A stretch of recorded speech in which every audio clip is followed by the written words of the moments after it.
भगवान श्री कृष्ण इस अनमोल वचन के माध्यम से कार्य करने की नियत का उल्लेख करते हैं।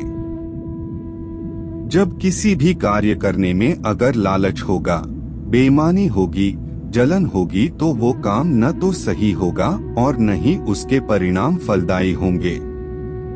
इसके अतिरिक्त जिस कार्य को हम पूरे मन से प्रेम पूर्वक करेंगे तो वो न सिर्फ हमारे लिए बल्कि समाज के लिए भी हितप्रद होगा।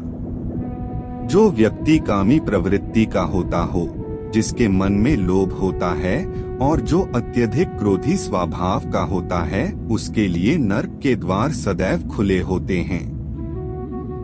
अर्थात ऐसे व्यक्ति को तो सिर्फ नर्क में ही जगह मिलती है। भगवान श्री कृष्ण ही इस सृष्टि के पालनहार है। वही इस संसार की शुरुआत थे, वही मध्य और वही अंत होंगे। मनुष्य सब कुछ चाहता है पर सब कुछ उसे नहीं मिल सकता। आपको जो नहीं मिला उसके लिए पश्चाताप मत करो, और जो आपसे खो गया, जो आपसे अलग हो गया, उसके लिए निराश भी मत हो। हर व्यक्ति श्री कृष्ण से जुड़ा है और श्री कृष्ण हर व्यक्ति से जुड़े हैं। वही हमारे आदि, मध्य और अंत है। समय एक सा नहीं रहता। आज दुख है तो कल सुख भी आएंगे, और सुख के बाद दुख भी आना स्वाभाविक है। आपको पूरे धैर्य और श्री कृष्ण पर विश्वास के साथ अपना जीवन निर्वाह करना चाहिए। लोग अक्सर सच कहने से बचते हैं या डरते हैं, पर सत्य कभी छुप नहीं सकता और न ही कभी मिट सकता है। कितना भी छुपा ले पर सच तो उजागर हो ही जाएगा। इसलिए जो बात सच पर आधारित हो उसे करने या कहने और मानने से कभी नहीं डरना चाहिए। लोग अपने शरीर को सुंदर बनाने में लगे रहते हैं, पर आत्मा की सुंदरता शरीर की सुंदरता से कहीं ज्यादा महत्वपूर्ण है।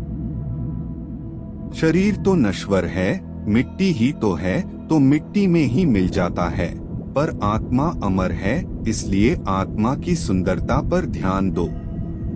आत्मा की सुंदरता अपने को श्री कृष्ण में लीन करने में मिलती है।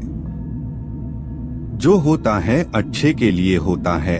कभी कभी विपरीत परिस्थितियां हमारी वर्तमान स्थिति को अच्छा करने के लिए आती हैं। मन चंचल होता है, यह इधर उधर भागता है और किसी भी कार्य की एकाग्रता का दुश्मन है। लेकिन यदि यह व्यक्ति के वश में हो जाए तो इससे अच्छा कोई मित्र नहीं है। मन को एकाग्र करना जरूरी है, बस थोड़े से प्रयास और अभ्यास की जरूरत है। श्री कृष्ण उन्हीं के हैं जो श्री कृष्ण के हैं। भगवान तो बस प्रेम भक्ति के भूखे हैं। जो भी उनकी भक्ति में लीन होता है, जो भी प्रेम से उन्हें याद करता है, वो सदैव उसका कल्याण करते हैं। जब भी आप कोई बुरा कार्य करते हो या अच्छा कार्य करते हो, आपको लगता है कि कोई देख नहीं रहा, तो यहाँ श्री कृष्ण कहते हैं कि तुम जो कुछ भी कर रहे हो, मेरी दृष्टि सदैव तुम पर है। इसलिए आप यह मत समझे कि आप अकेले हैं, आपके साथ श्री कृष्ण सदैव हैं। जो कुछ हुआ अच्छे के लिए हुआ, जो हो रहा है अच्छे के लिए हो रहा है, जो होगा वह भी अच्छे के लिए ही होगा। तो सकारात्मक रहो और अपना कर्म करो। हमारी सफलता और असफलता इस बात पर निर्भर करती है कि हम खुद पर कितना विश्वास करते हैं। व्यक्ति जो चाहे बन सकता है, यदि पूरे विश्वास के साथ अपने लक्ष्य पर लगातार चलता रहे। कहते हैं मन के हारे हार है और मन के जीते जीत।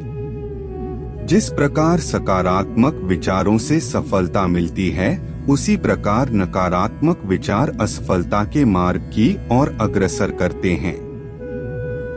क्योंकि जैसा हम सोचते हैं वैसे ही हम बनते जाते हैं और अपने विचारों के माध्यम से ही हमें नकारात्मक और सकारात्मक परिणाम मिलते हैं। मनुष्य ही एक ऐसा प्राणी है जो कर्म करता है, इसलिए कर्म करना प्रत्येक व्यक्ति का धर्म भी है।